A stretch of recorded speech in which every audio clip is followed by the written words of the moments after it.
Welcome to the first panel in a series of panels called Civil Society Sharing Screen. This is supported by the European Union, and we are gathered here to talk about the most recent developments in the civil society. We will be discussing this issue with the panelists, members of academia, and professionals from the civil society, experts, human rights activists. And please follow the social media accounts and our website for more information. We would be happy to see you and we would be very happy if you followed us up closely. We would like to start off with a question. What is your take on the rights-based approaches and service-based approaches regarding the civil society? Please share with us your answers using the chat box. Last week, we listened to a speech called Human Rights Movement, Is It in Crisis? Delivered by Samuel Moyn from Yale University. Whereas today, we will be talking about main approaches in the civil society, services, and advocacy. Our speakers, Elmas Arus from Zero Discrimination Association and Mahmut Can Isal from Support to Life. And the moderation will be conducted by Hakan Ataman, a prominent figure in our sector. I want to hand it over to Hakan Bey right now. Thank you very much and good afternoon, everyone. I would like to take a moment to thank Hrant Dink Foundation for preparing such a wonderful series of panels, for bringing all of us together in this platform. I will be moderating this meeting and I am so happy to do so. We have two speakers with us and without further ado, I'd like to hand the microphone over to our speakers, Elmas Arus. She has been working as the president of Zero Discrimination Association since 2009. She established the association. And in 2017, an alternative school of politics was established by the association. Next speaker, Mahmut Can Isal, is a specialist in the field of refugees, a legal expert, also consultant, and for more than 2 years, he's been working as the legal sector manager in the Life Support to Life Association. Personally, I have also worked with this association in the field of refugees and Helsinki Citizens Association as well. So we have been in contact with Mahmut and we've had previous cooperation. I am joined by two valuable speakers in this panel. As it is indicated in the chat box, we are asked a question to start with. I'd like to remind you about that question because we would like to hear from the speakers about that question. What is your take on rights-based and service-based approaches in the civil society? What are the first things that come to your mind when it comes to rights-based and service-based approaches?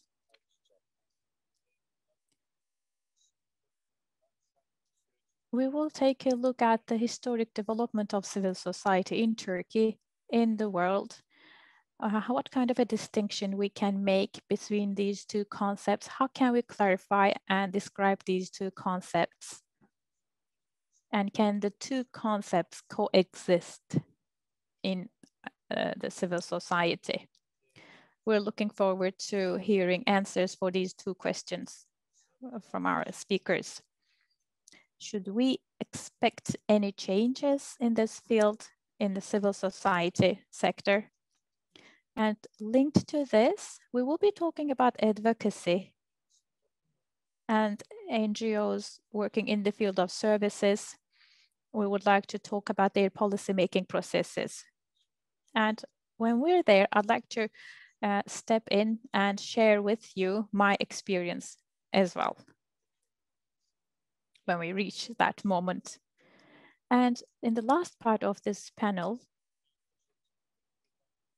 We will talk about the disadvantaged groups and their health, accommodation, education, access to city services situation. The speakers have valuable reports, publications, and books in that field. And in the last part of our discussions, we would like to take a look at those valuable resources. This will be the outline of the panel today. Now, I would like to turn to our speakers without causing any further delays. Let's turn to Elmas Arus. She'll be our first speaker. And then we will continue with Mahmutcan İshal. Hakan Bey, thank you very much. I have been having a hectic and busy day since the morning. And we came together with my colleagues and thought about rights-based and service-based civil society activities. And I want to share with you our take on this.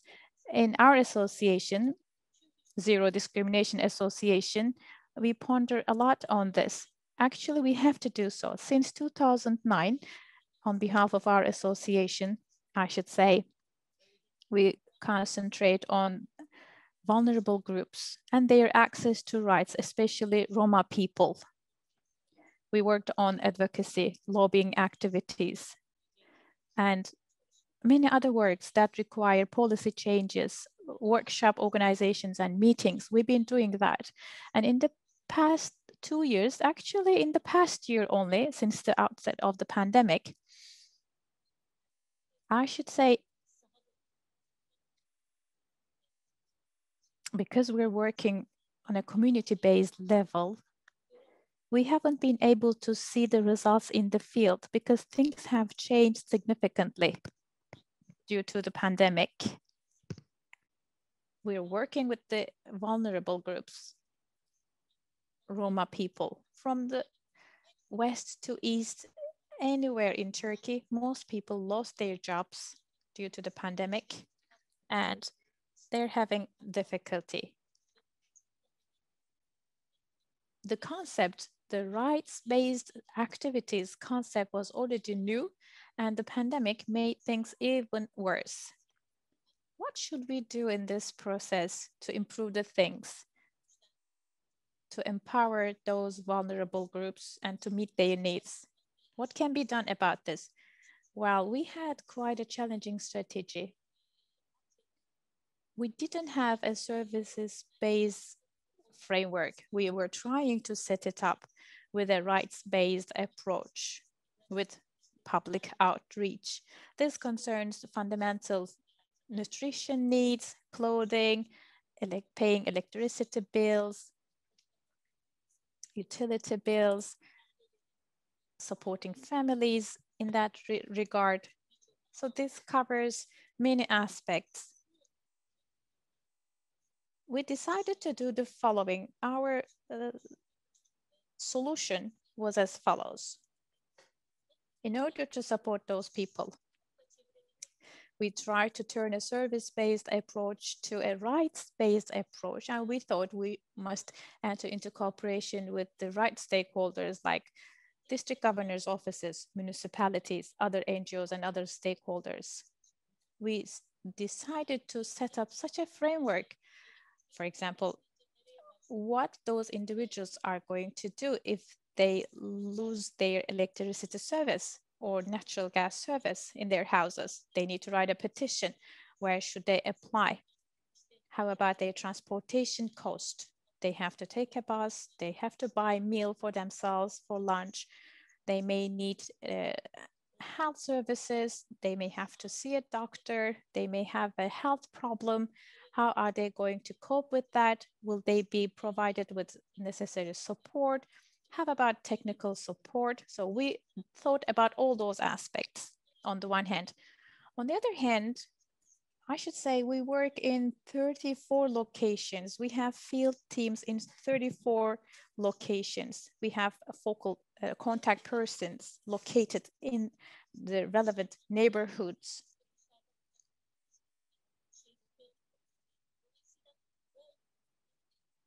They were already a part of the local community, and our contact people were aware of the needs in that neighborhood, and they already had an idea about a solution for those people. I'm talking about participation. On the one hand, we're trying to improve a participatory process on a rights-based approach. And in our association, we're trying to give them a framework, if you like. On the other hand, because we're trying to work on a rights-based approach, we know this is not just about referral. Yes, it involves referring people to relevant services, but especially in the East and Southeast, many families do not have hygienic accommodation means or a healthy life. They need a healthy life. And for that, they need to write a petition to the municipality, district governor's office. The two institutions should be collaborating with each other. So relevant institutions need to be mobilized, and this should have a legislative framework. So by means of advocacy, we try to activate and organize this process. We want to make sure those people have access to fundamental rights. We try to do that, and we try to create concrete results for those people thanks to this mechanism. With respect to resources and infrastructure, we were quite strained. To be honest, it was quite challenging. If you wonder why, here is the answer. Based on the feedback we get from the field, we understood this group of people, those vulnerable people, have difficulty accessing food. The problem was so severe. Access to health services, access to food and accommodation, these are serious problems. And we'll come to the following conclusion. We talk about people who lost their food, who lost their job, who lost their access to education, who have very bad accommodation services. These people are discriminated people. Only rights-based approach will not be sufficient for those people. They absolutely need services-based approach combined with the rights-based approach. We need a combination of the two approaches. This is very obvious, especially when it concerns our target group. I have a lot of examples from the field. We have a lot of experience in the field, like Tepecik, a neighborhood, a Roma neighborhood in Izmir. We worked there, and large police vehicles entered the neighborhood, and electricity meters were dismantled by the officials because those families, households were not able to pay for their electricity bill. This is just an example. Out of goodwill, we tried to, the idea of course is not to chip in and pay for their electricity bills, but the approach is all those people have a right to have access to electricity. And in that matter, we made good use of media, and those people are given access to electricity. At the moment, around 100 households now have access to electricity again, thanks to these activities. We evaluate the data we get feedback from the field. That's how we try to design the services. Yes, this is about philanthropy and charity activities, but it is important to make sure the efforts are well targeted. We have a long way to go. Along the way, we revisit many policies and practices, and we will learn a lot from the experiences that are shared on this platform. Thank you very much. I'd like to wrap up So we will start it from the last question. Well, they're all interrelated, but the pandemic aggravated already existing problems, and the workload is even heavier than before. And when we think of your answer, we conclude that advocacy in and by itself is not enough, and it has to be supported with service delivery. There has to be a combination of the two. Of course, it's not quite easy to achieve this, and you already face some challenges trying to do that. And you shared with us in what ways you have been able to overcome the challenges. Thank you very much for this valuable speech. Now I would like to turn to Mahmoud Can Isal from Support to Life Association. And just one more reminder to our participants. Please make sure you type your questions in the chat box. We will try to answer all of your questions after the speeches. And if you are willing, toward the end, you'll be able to turn on your microphones and ask questions as well. Hakan Bey, thank you. I'd like to thank Elmas Hanım for her valuable speech. It is a great opportunity for us to learn from other colleagues' experiences, and I truly enjoyed listening to the previous speaker's speech. Here I represent Support to Life Association. Ours is a services-based association, and this association mainly works for response to disasters. And we try to combine the two approaches in our association. Civil society lies in the core of a democratic life. As Ban Ki-moon said, civil society means more democracy, more participation, and more transparency and openness. And we truly believe in that. We would like to make sure all of us participate more in democratic life. Rights-based approach is a sine qua non, but when it comes to the results, I should say we are an operational association, a services-based organization. We concentrate on the needs. Of course, we identified the needs on a rights-based approach. We're using a combination. And this brings me to the third question. We try to identify the needs, and I'd like to tell you more about that later, but for now, as I said, it's not random, but it's based on the needs that we deliver the service to the target groups.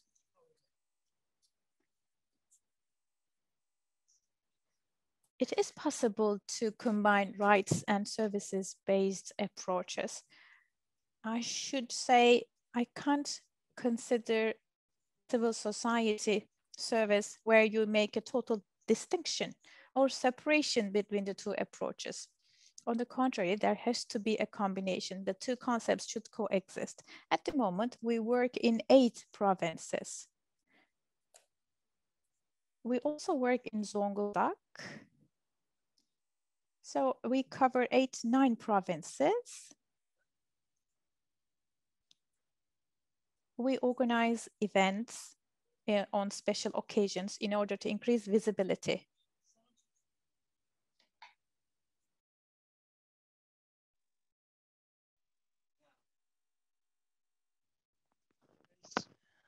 Hayata Destek Association, we believe that warfare is a disaster as well. Disasters can be man-made or they can be natural. And at the time of disasters or catastrophes, we need to provide this to people. And war is a man-made catastrophe. And in Turkey right now, we have more than 4 million refugees. And as such, as Hayata Destek Association, we bring rights-based humanitarian aid to these people. And yet another thing that we do is seasonal workers in agriculture. Now,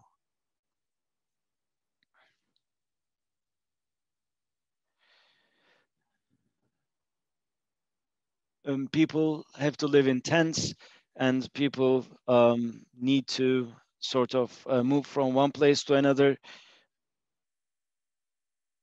And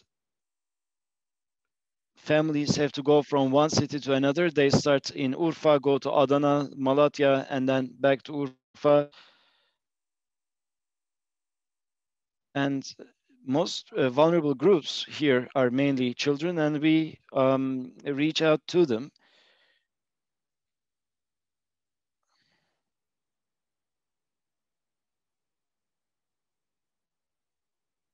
And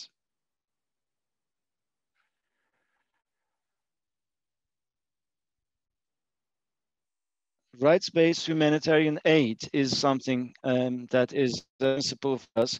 And I'd like to quote Sema Genel, and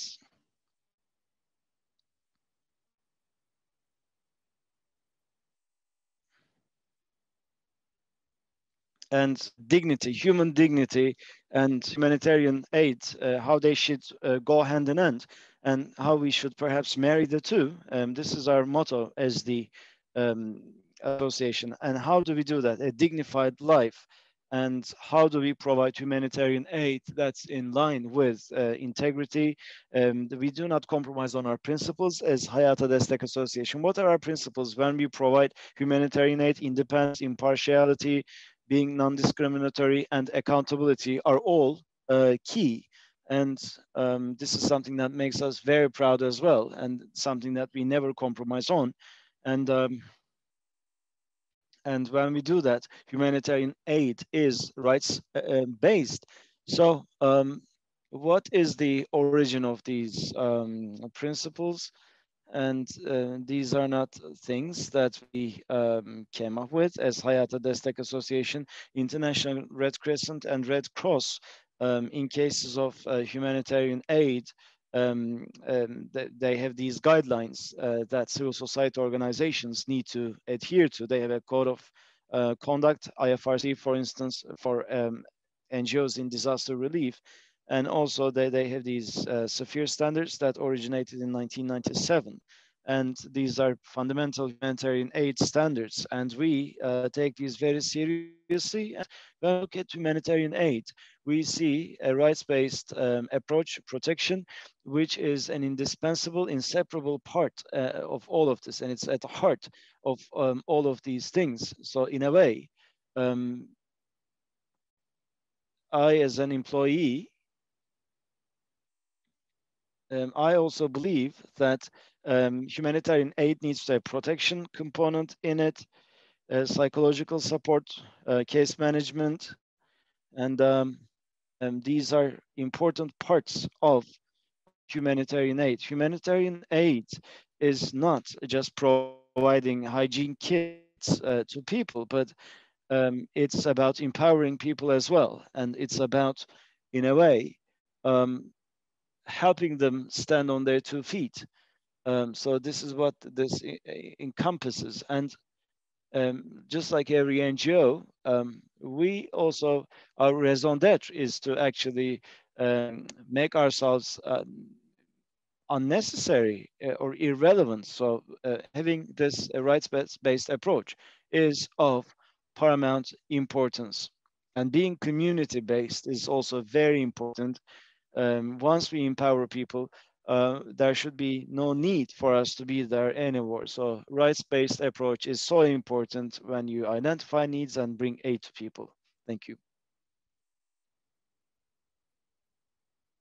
Thank you very much, Mahmoud Bey.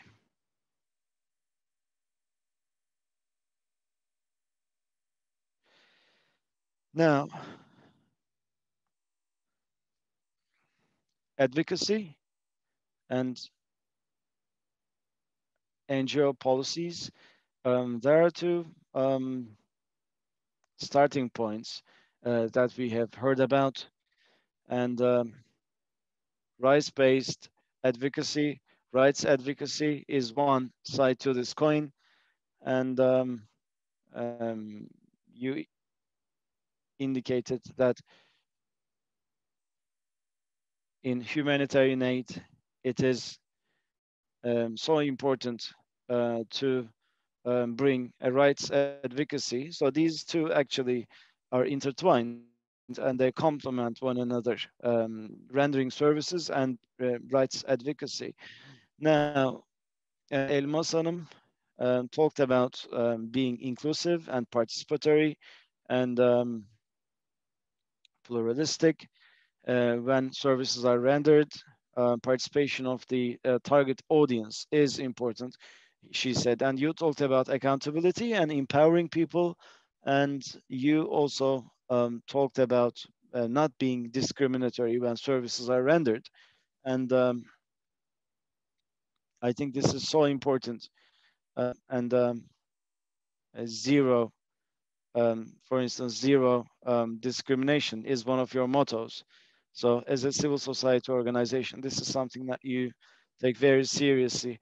I don't think there's anything that I'd like to add to this. Maybe rule of law, that's also very important. In international human rights, rule of law, in all of these human rights documents, you see a reference to rule of law and how human rights and fundamental freedoms must be upheld. And what you have added is the EU and the UN and the Council of Europe in many of their documents, they mention being rights-based, and there are certain responses that they give to that question: rule of law, empowerment, being participatory, and not being discriminatory. These are all things that are important, and these are all things that need to be implemented when we talk about these matters. Now, by and large, I believe that a rights-based approach or rights advocacy and service advocacy, or in terms of rendering services, once you adhere to these principles, I don't think there's a major difference between them, uh, whether you render services or whether you advocate for something. If you base yourselves on these principles, then what you do is rights-based and in line, in compliance with rights advocacy. However, I also have perhaps a further question for you. One more thing that I'd like to bring to your attention. For quite some time, human rights, regarding human rights policies, Human Rights Council um, was established by esteemed human rights advocates, but in 2012, it confiscated itself. Up until that time, they came up with many instruments, and service and rights-based advocacy issues were discussed in great detail. And what kind of a problem is there is what they discussed. The impact on NGOs, what NGOs think, rights advocates think.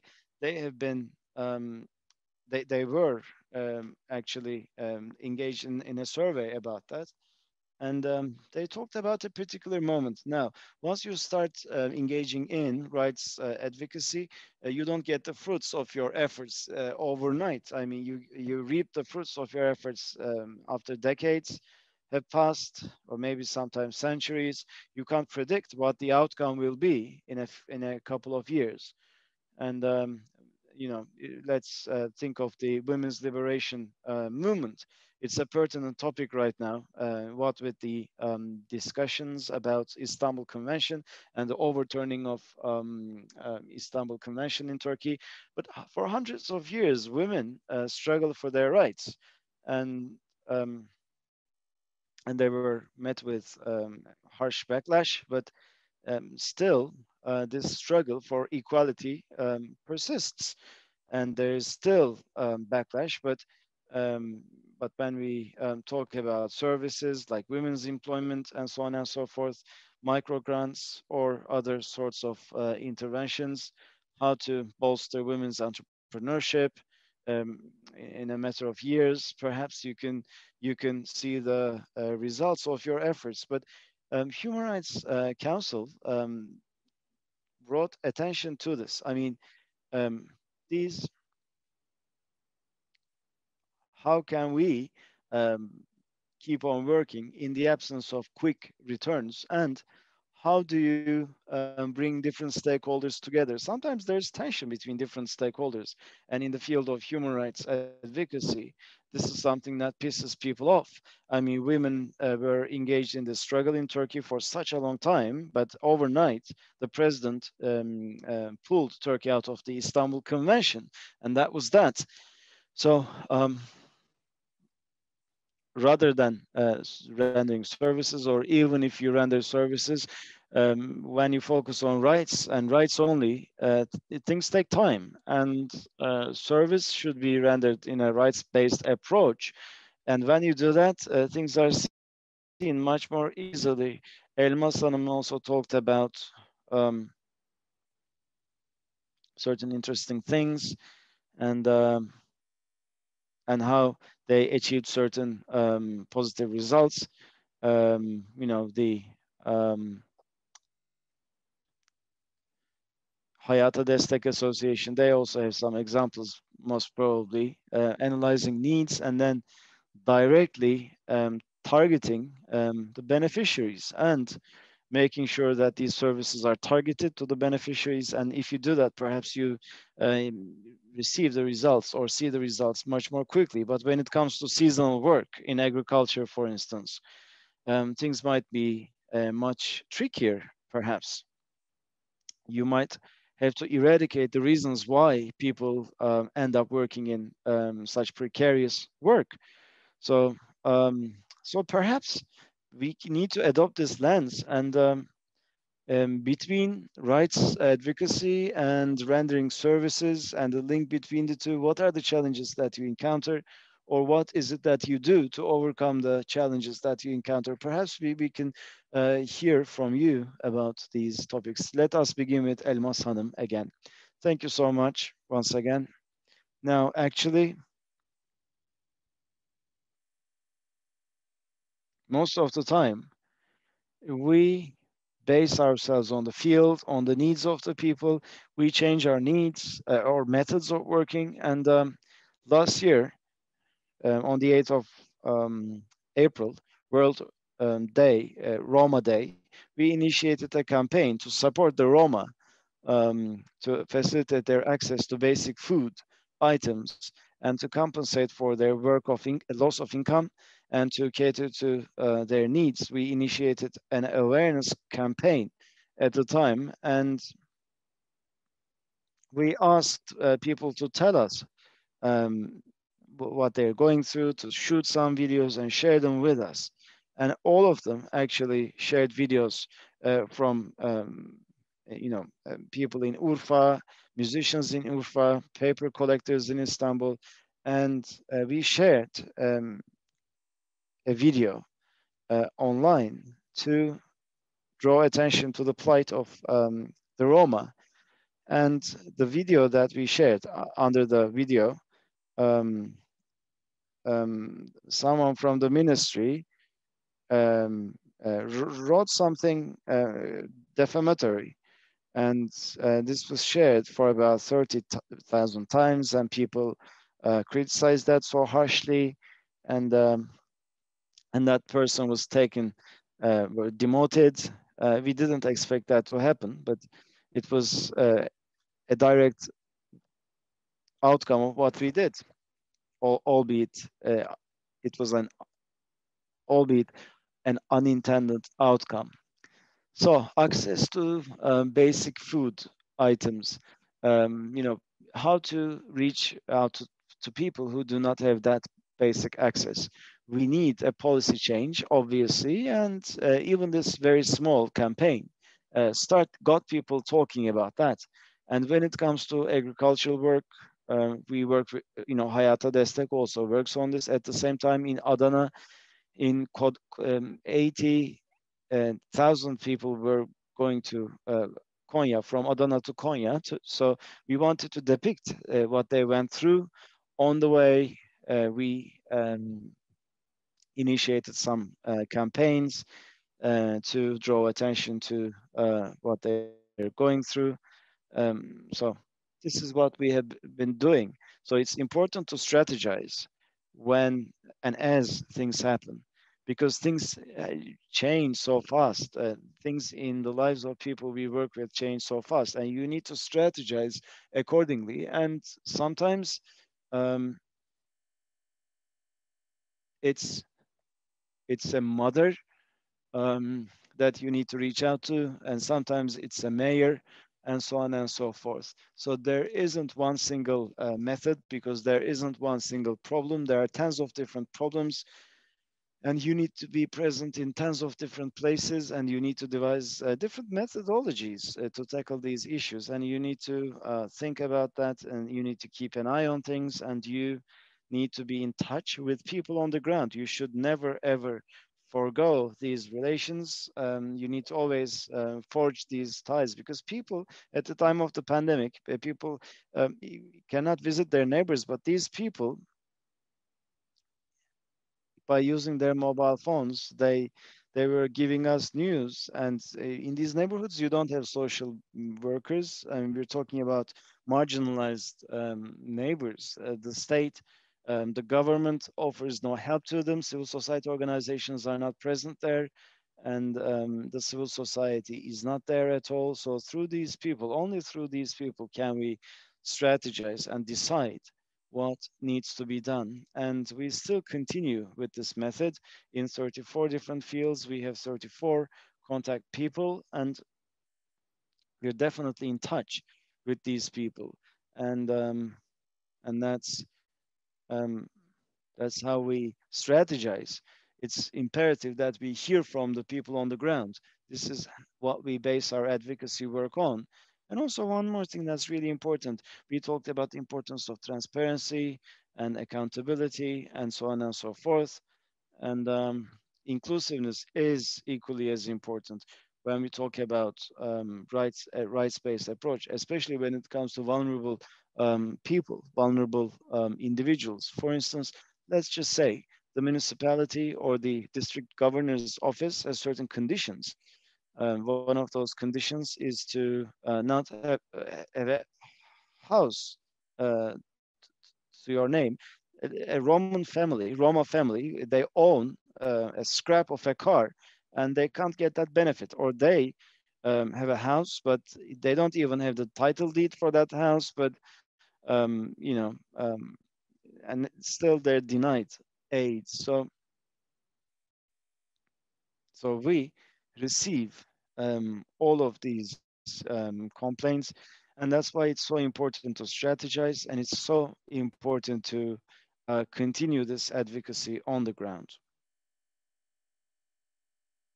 Thank you very much. You talked about the importance of being on the ground and inclusiveness as well. That's another important dimension of what we're discussing here today, I believe. Now, let us continue with you, Mahmoud, and then we will get back to you once again. Thank you very much. Elmas's interventions have been very enlightening. Thank you very much. Now, I uh, would like to talk about our association, Hayata Destek, Support Life. But regarding the example you gave, Hakan Bey, you need to exercise patience when it comes to rights advocacy. I'd like to give you an example about refugees. As a legist, this is something that I know really well. And regarding foreigners in Turkey, um, uh, we have an international protection law that dates back to 2014, so it's quite new, and this was after the influx of the refugees. And um, um, we have a heritage of rights advocacy in Turkey even before the Syrian crisis. Your Court of Human Rights has many rulings or rulings of violation, and the Jabari ruling that dates back to year 2000. Turkey making asylum application impossible. And there were many other interim decisions. In 2009, Karina et al. Ruling, European Court of Human Rights warned Turkey and said, come up with a regulation, otherwise, there will be more violation and rulings. And then that's how Turkey started to work on this. The Jabali ruling is from year 2000, but we go way before that. And many of our colleagues, Abdurrahim Yilmaz, um, he was quite instrumental in this struggle within the European Court of Human Rights. In 2014, we had a legislation. In 2016, it was impeded because of a decree, but things take time. We need to be patient, and um, we need to use creative methods. That is so very important as well. And sometimes you get a ruling from the European Court of Human Rights, and for your advocacy work, that is very important.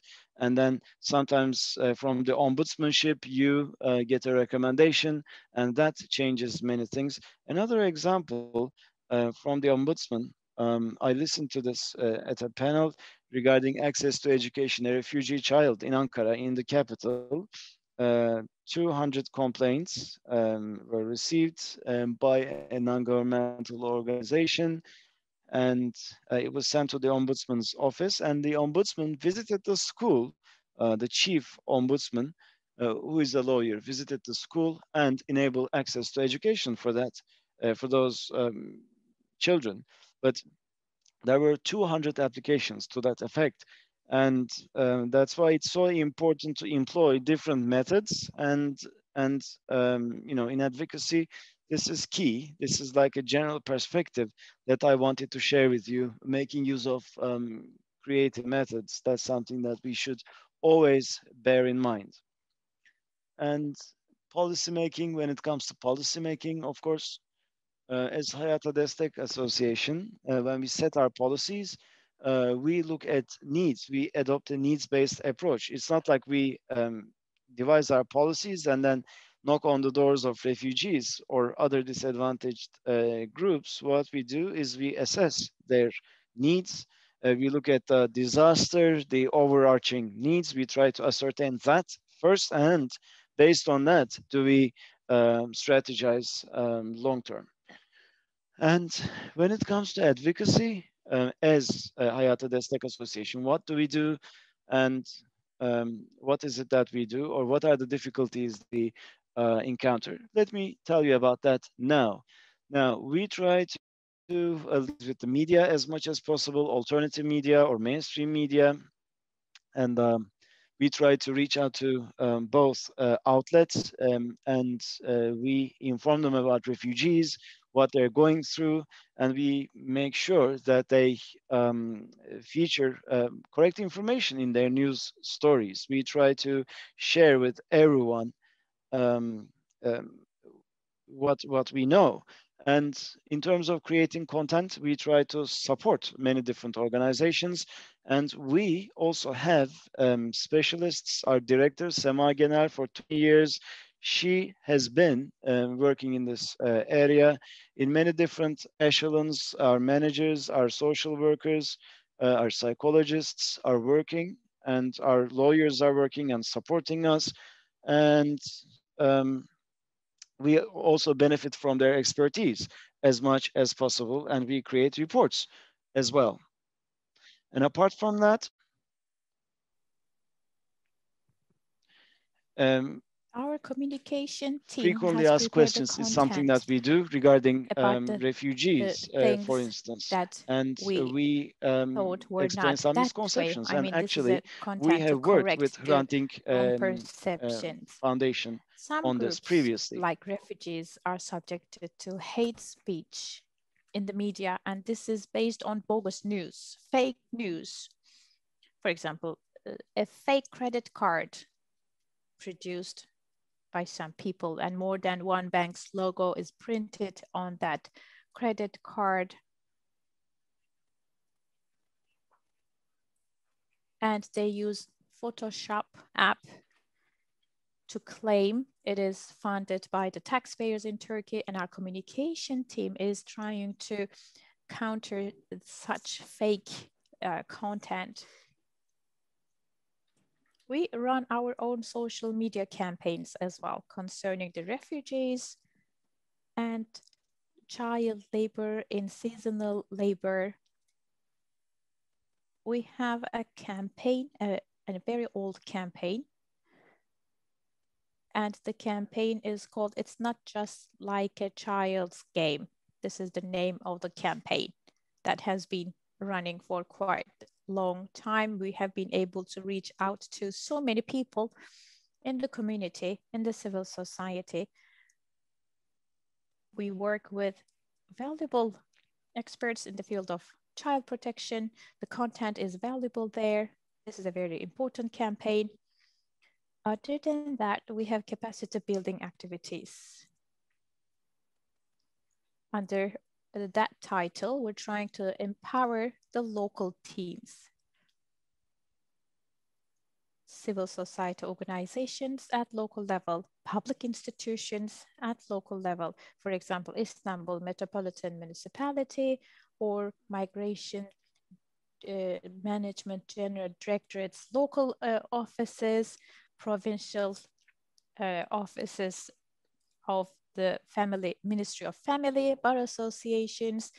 They are all a part of our capacity building activities. We provide psychological support, case management, refugee law, child protection, and the legal aspects of this field. So we're trying to build capacity in those fields. And we also monitor the results. We enter into good cooperation thanks to capacity building, and we have been able to improve access to rights and services. We see very concrete results. On to my next point. I can also talk about disasters. We have a special communication perspective regarding disasters. In 2020, just before the outbreak of the pandemic, we survived 2 disasters in Turkey. An earthquake in Elazığ hit Turkey. We are not specialized in earthquakes, but we still have quite some experience in that area. And seeing the need in the field and us having the experience in response to earthquakes, just one morning later, one morning after the earthquake, we reached out to the heads of the neighborhoods in the site. We communicated with all of them.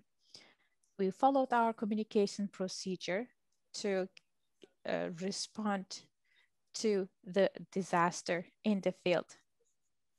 It's called first response. That's what we did. We were there in person, over the telephone calls, and we have done that in line with global standards. We identify the needs and we communicate with the institutions who are supposed to answer those needs. Sometimes it's us who is supposed to answer the needs. Sometimes it's another institution. For example, if it's about accommodation, we communicate with that authority who's going to provide accommodation to the survivors. That's how we determine our policies, and we encounter significant challenges in doing that. That's the case for many NGOs. Of course, we don't have a sanction power. We don't have any binding decisions on anyone, but we still publish reports. Turkstat shared data with us in September 2020. That's the latest we have in our hands. Normally, this kind of data is supposed to be updated every 4 years. Unfortunately, in reality, it is updated every 8 years because we haven't received any update in 2016 when it comes to, for example, the number of children engaged in seasonal agricultural work. We didn't have any updates. We work on a project basis in delivering services. This means some difficulties. Another challenge is we don't have a fixed budget. It's all relying on the projects we have. And this is posing a challenge. Sometimes this hampers some support that we would normally be able to give out, but because of an unstable budget, sometimes we're not able to provide that support. And we have to abide by accountability on the other hand. Sometimes these principles make the life a little bit more difficult. So we do have those challenges in the field. Another difficulty has to do with prejudice. The other day, I was attending a panel in a university. University students were the listeners. I was sharing concrete data with the students, and one student stood up and told me I was lying. And I said, no, not all Syrians were given citizenship, and this is a fact, and this is data. It's not that I'm lying. It was just data I was sharing with them. So that's where I saw a prejudice against refugees. On another occasion, I was talking about child labor, and one of the listeners stood up and said, "What is wrong with child labor? It's good. It gives them responsibility. When we were children, we were also made to work." So as a humanitarian aid NGO worker, you have to keep calm and explain it in a calm way to the listeners. Make sure they understand what is wrong with child labor. So we do our best. We try to communicate all the data and the facts. We're trying to build capacity. By the way, we also face a risk of politicization in the fields of work. I mean, I'm talking about politics. Some politicians, unfortunately, share fake news in the social media. You should be aware of this. And these are big lies, like Syrians can enter university with no entry exam. This is not true. Or some other fake news like all Syrians will be given a job. No, that's not true.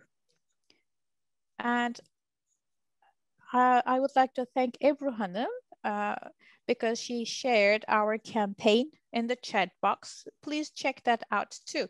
We developed some scenarios. For example, one scenario concerns your city being bombed and asking you what you would do. Would you evacuate? Would you stay? So there are such scenarios that are there to raise awareness. Ebru Hanım, thank you so much for sharing that in the chat box. We also have advocacy works. We're trying to build capacity in that area, and we get good results out of that. We see a higher quality in the services delivered by the public authorities, and on many occasions, we have been able to overcome prejudices. For example, female labor force. In Yeşilli district of Mardin, we supported a cooperative called Kekik. This cooperative was established in Mardin. Thanks to our support, Turkish women work with refugee women. They produce together, they work together in this cooperative. In this system, they are all together. And our volunteers are there. And we're trying to reach out to more people. We're just trying to support social cohesion as well. And that's very important to overcome prejudices. This is also a part of our advocacy work. Thank you. Thank you very much.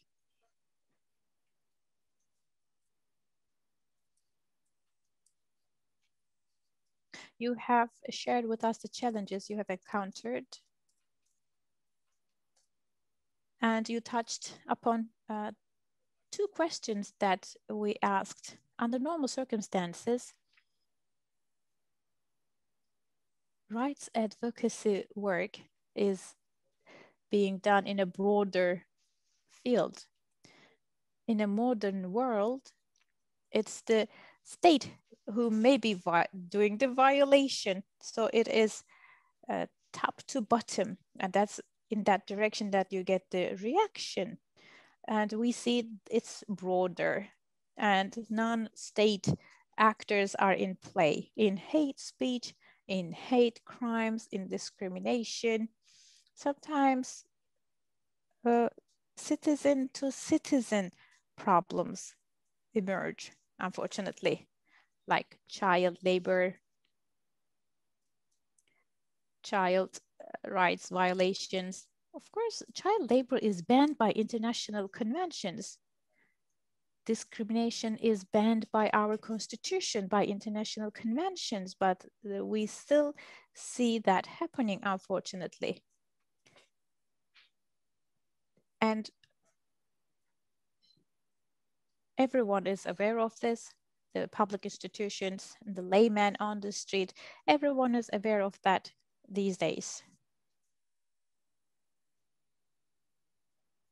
Ebru Hanım is sharing more content in the chat box. And as far as I see, there is a question that I would like to read out to you. Please make sure you type your questions or raise your hand and ask for the microphone. Here is the question from a participant. How can you remain motivated? Do you ever lose your motivation? That happens to me a lot, but this question is asked to you. Which one of us, me or Mahmoud? Elmas Hanım, go ahead, please. Well, we're talking about the pandemic, and to be honest, for the first time, I've been feeling I start to lose my motivation. I felt deprivation, impossibilities. Public institutions, it looked as if they were shocked, paralyzed, and they couldn't reach out to the target groups, vulnerable groups. Let's take a simple example. In Tekirdağ, in one of the districts there, a neighborhood with 350 houses contracted the disease, COVID, and most of the households had the disease, and there is an urgent need for food, accommodation, whereas the municipality service is not that agile. The district governor's office cannot act in such an agile way, but people are waiting there, hungry, without a roof on top of their heads. There has to be an urgent response.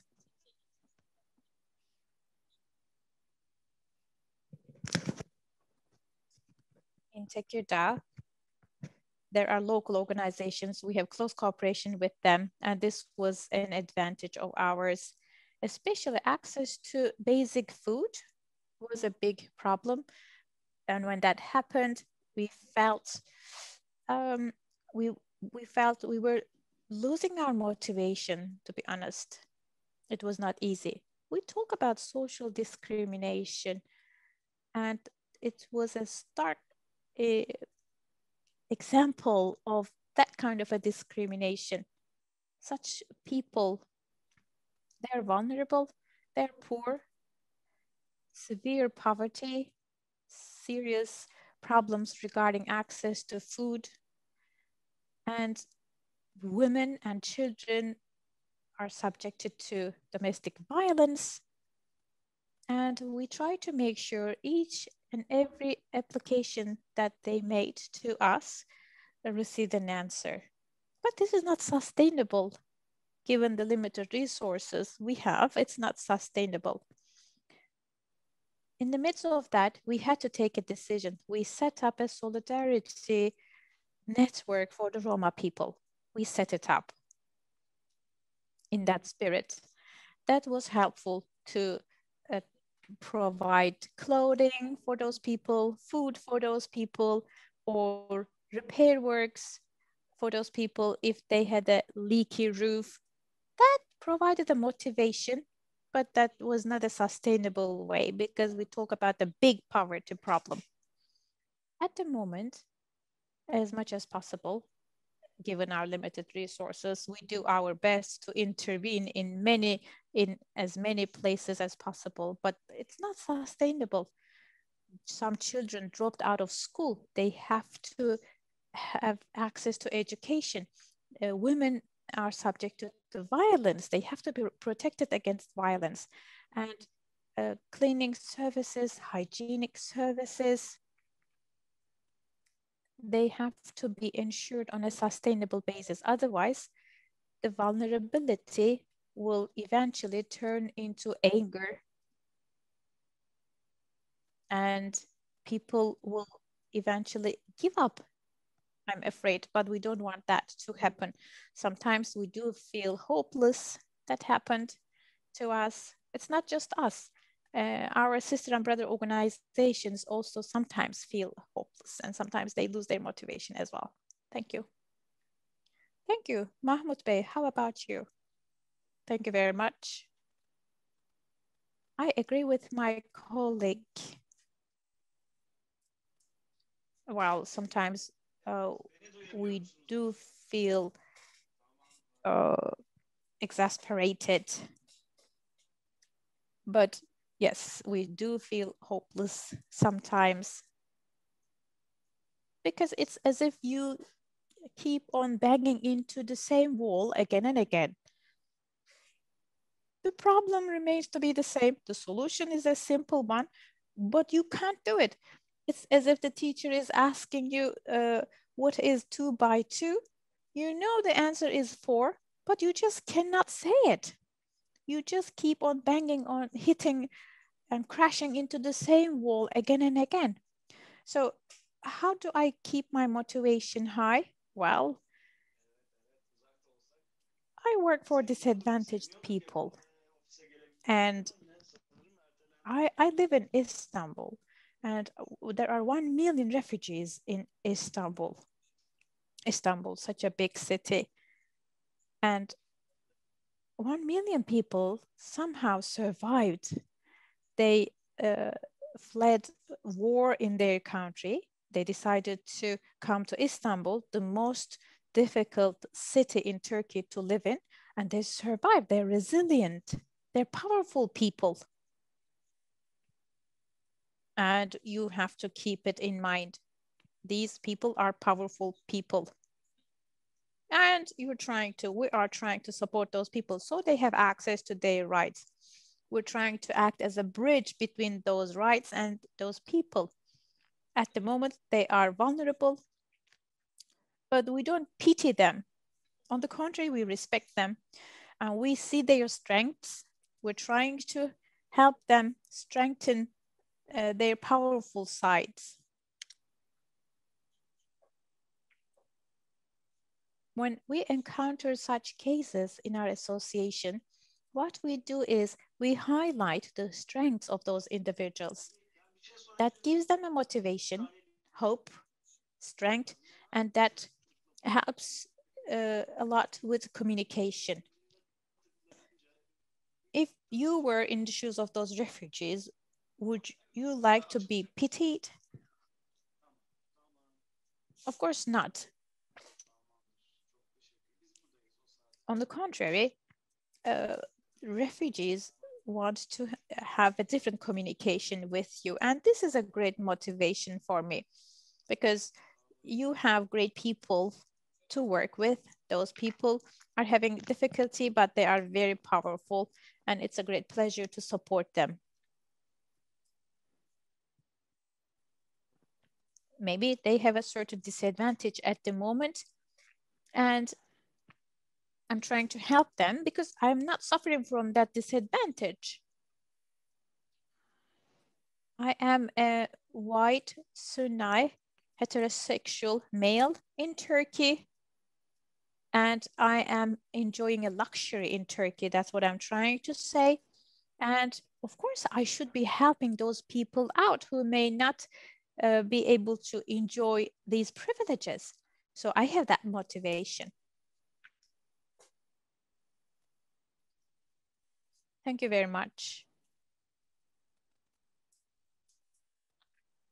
Thank you for sharing with us your motivation and your ways of overcoming those difficult times when you lose your motivation. There is one more question here in the chat box.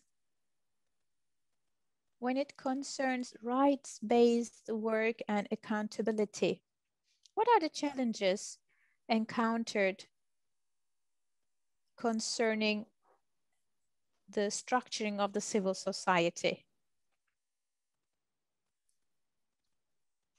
I think this question will go to Mahmoud Bey, but maybe after Mahmoud Bey, Elmas Hanım may want to step into. Yes. Thank you. My master Seda Hanım asked that question. It's easy to bring the two concepts together, rights-based work and accountability. Everything is centered around a decent work.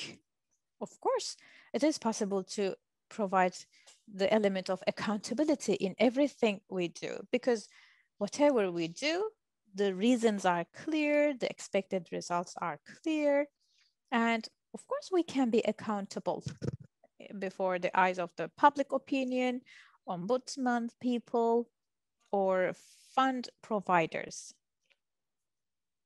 So we are confident in what we do. We can be accountable. We are doing everything we do for the rights of those deprived people. It is possible. That's my answer to the question. Because I work for Support to Life Association, humbly, I should say, we would be proud to go through a scrutiny. For example, we can hold ourselves accountable in everything we do, in every step we take. And we respect a decent life principle and fundamental rights, access to fundamental rights and international humanitarian aid. We are led by those principles in everything we do. Was that an answer to the question? I hope that was an answer. Elmas Hanım, would you like to interject at this point? Well, in humanitarian aid field, it's not very difficult to be accountable. We can be accountable, but that's not the problem. Where we're having the problem is whether it's rights-based approach or the other approach, you're trying to convey support to needy people. And we are expected to show a concrete result in what we do. And whatever we do, we have to abide by the legislation. And my colleague talked about the rights, access to services, or referral to different services. Considering my target group,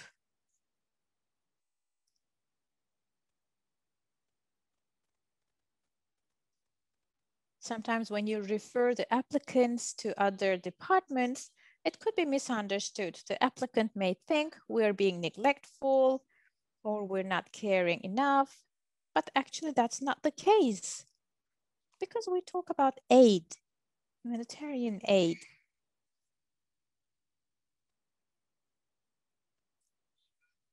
Those needy people want to see something concrete in their hands. They want to see a concrete aid in their hands. There is a fine line in between, and you need to discern between the two. Well, this is also a challenge for us. Thank you very much. We expect to get more questions. Feel free to raise your hand and ask your question. I'd like to say,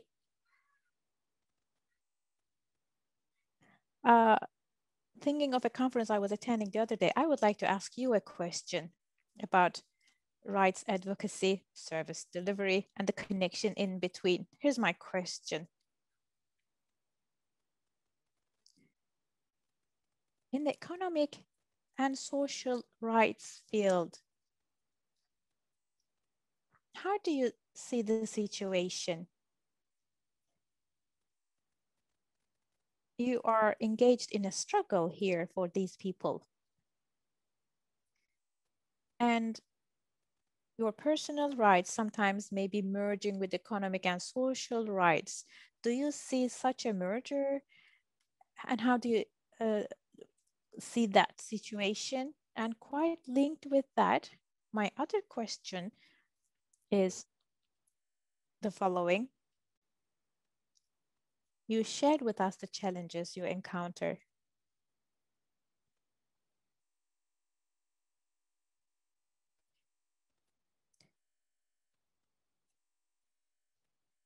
Sometimes people come and offer you their support and services. Other NGOs, do they come and offer their support to you?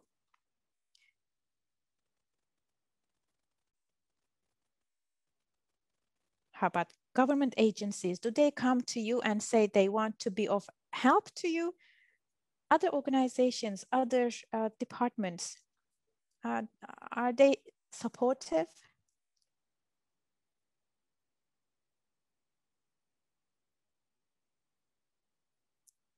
Elmas Hanım, we can start with you.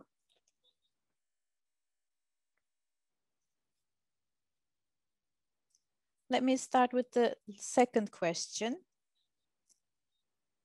In the past 2 years, the public agencies, other NGOs are very willing to cooperate with us because we work in a difficult area and this requires cooperation.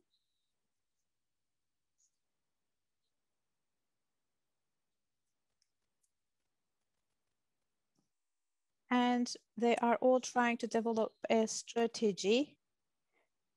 For example, the government has a strategy and action plan for Roma people, and the opposition parties have a strategy for Roma people. And there is a need for cooperation. And we do receive many requests for cooperation. Economic, social, cultural rights. Mainly on these rights, we receive lots of requests for cooperation. For example, access to labor market, access to job. For example, April 8 is the World Roma People Day, or some musical festivals, special occasions. In that respect, especially in the municipalities, in our work with municipalities, our work with the Council of Europe, we do that cooperation. By the way, I am acting as the Turkey coordinator of the Roma program run by the Council of Europe. And we do have that cooperation. The community should be together with the municipality. They should decide together, come up with solutions together. And whatever we do, it should be based on data. Strategy should be decided based on data. Yes, we received large numbers of requests from municipalities. It's not just about zero discrimination, it's also about the program run by the Council of Europe. At the moment, we work with 5 municipalities as pilots. The number will go up to 10 pilot municipalities. This shows us the importance of cooperation, because when you cooperate, you can achieve change quickly, especially in our field. Change cannot be achieved with the existence of civil society alone or local government alone.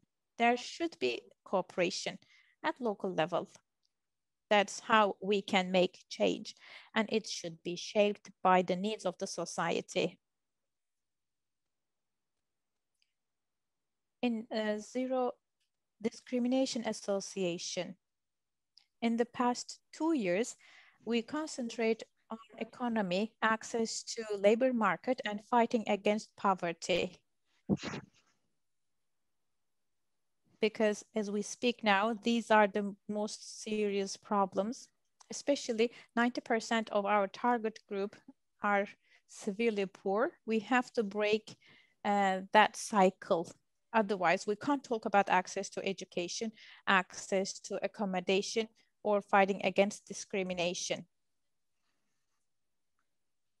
So that's why sustainability in access to employment is so important. That's why we are focusing on this so much. And in addition to that, in our fight against discrimination, we also focus on this. And throughout all of these processes, we take very seriously cooperation with local authorities.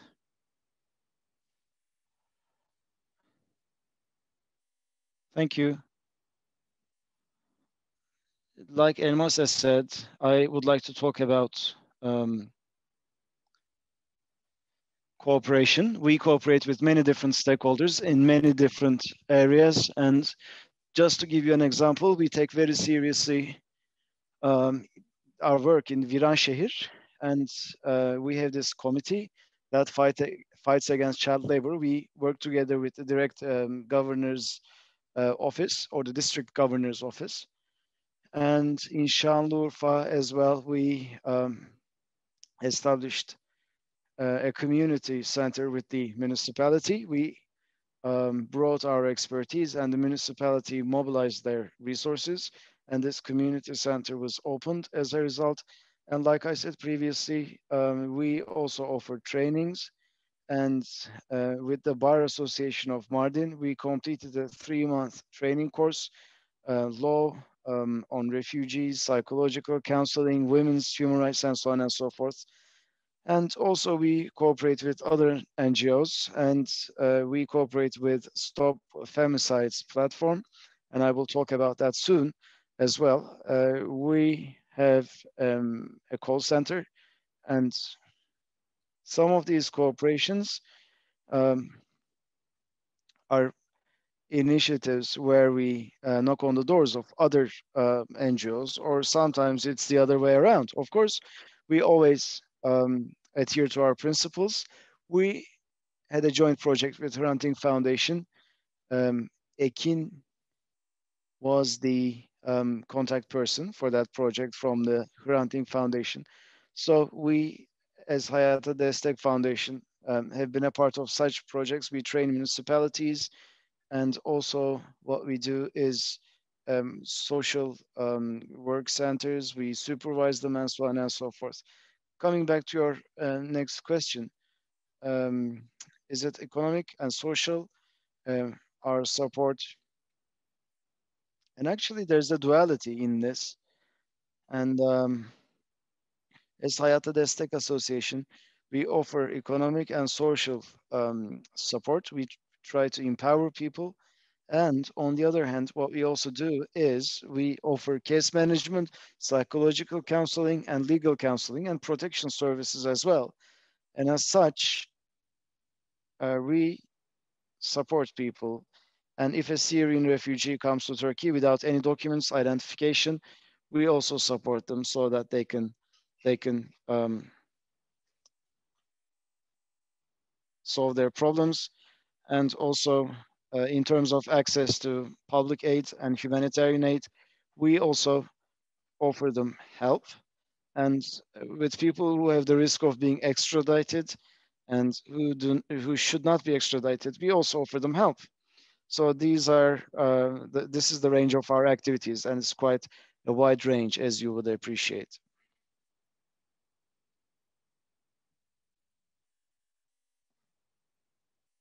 Now, finally, anything you'd like to add? Let me ask you, give you the final words, and also ask our participants and remind them that they can ask their questions by raising their hands if they'd like to ask a question or make an additional comment. But they can also type in their questions through the chat box. So, yes. First of all, we'd like to thank you very much for this detailed account. You've given us some highlights about the tactics that you utilize and some challenges that you encounter, and also your cooperations. Anything that you would like to add? Any final words from your side?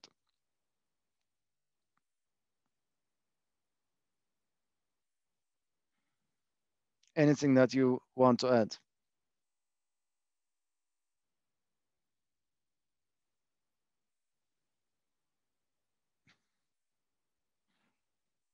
Here's what I want to say: service-based and rights-based NGOs, they must cooperate. This is of paramount importance.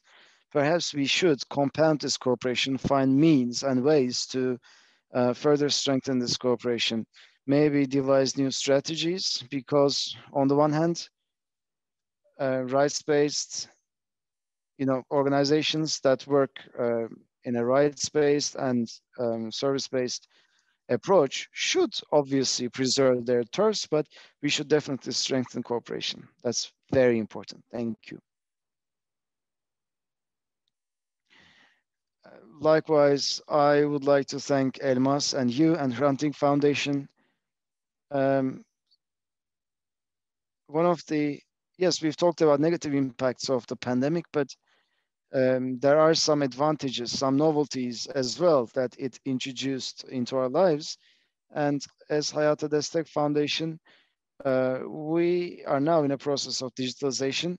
Of course, the disadvantaged people that we are working with have some problems in terms of digitalization, but as Hayata Destek Foundation, we did our best to adapt to remote work, and um, that's why we actually, in April of last year, we activated, operationalized a new channel in 8 different fields, from 8 provinces to 81 provinces. Now people can call us up and get information as to how they can have access to our services.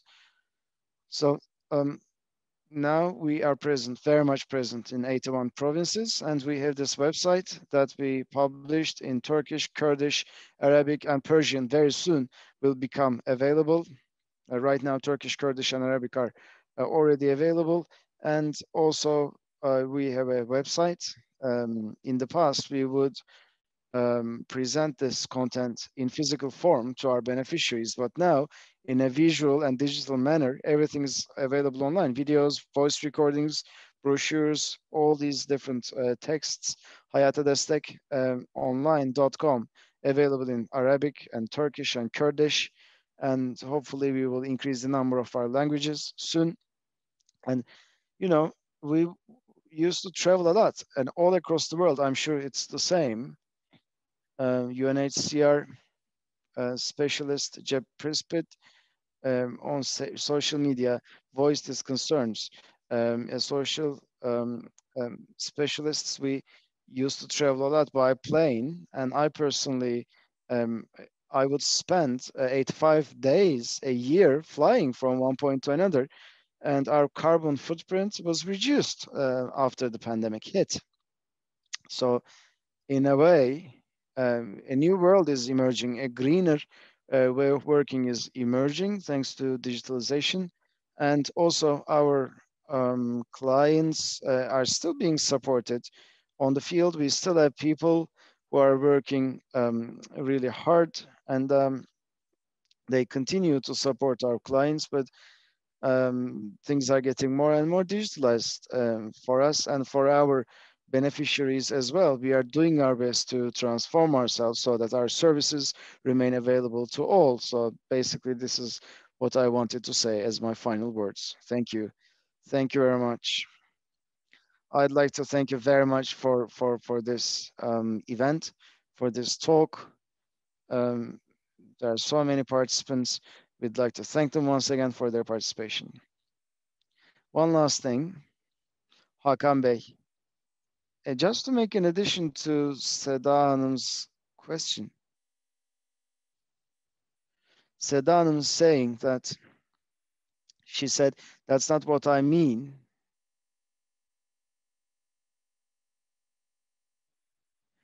There are mechanisms to hold state authorities accountable, but when it's the civil society, can they really be held accountable?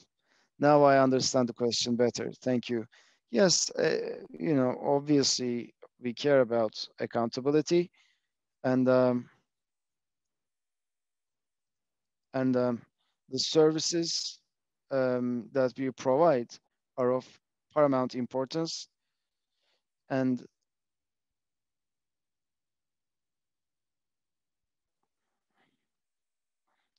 at the beginning of the panel, I said that civil society for democracy is at the heart of democracy. And to quote Ban Ki-moon, the more participation means more democracy and more openness. So that's why we need to encourage participation. Interventions of the civil society should be held accountable. Obviously, we need to support and encourage um, accountability. And this is something that we aim at achieving as well.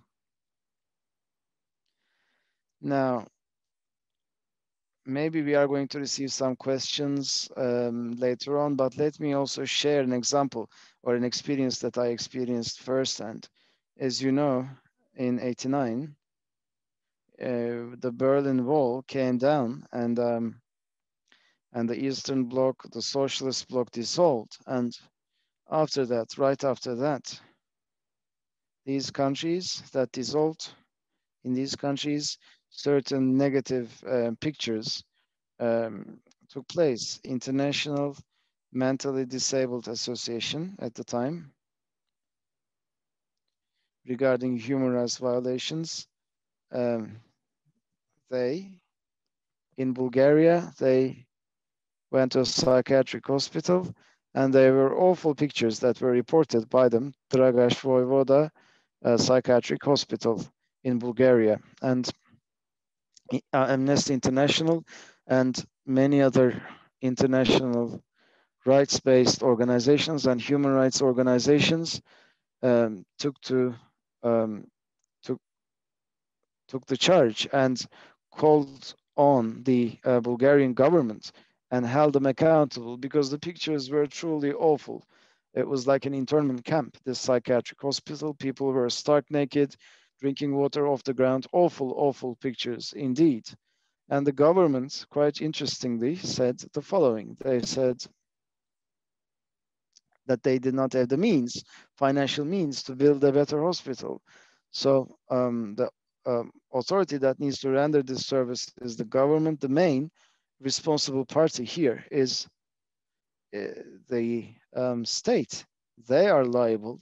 They are truly responsible, and they need to be reminded of that, right? Like you said, but um,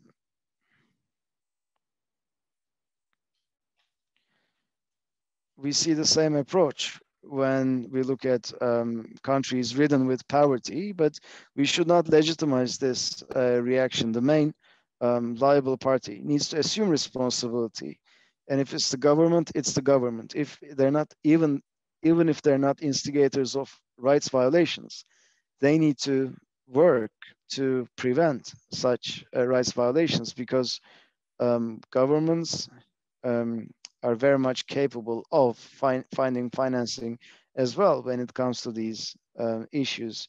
But of course, I'm sure that this is no more in Bulgaria, because they're now part of the EU, and I'm sure that they have fixed many of these problems. But this is something that I remember very well, and the government said simply that they did not have the means, and this was their reaction. But today, as well, we see similar reactions in many parts of the world. And we see this happening time to time. And sadly, we still experience similar reactions. But what we need to do is we need to remind public authorities of their responsibilities. Mehmet Bey says, "You are our representatives fulfilling your obligations. Wish you all the best. Thank you." All right, so let me share that with you as well. Yes, any questions at this point? Any additions? Any further comments?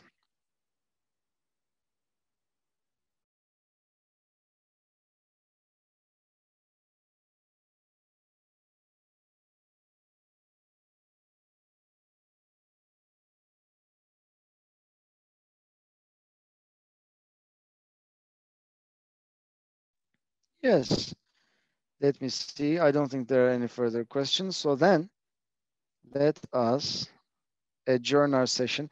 Just a few reminders. Granting Association, our colleagues at the association. First of all, a few reminders.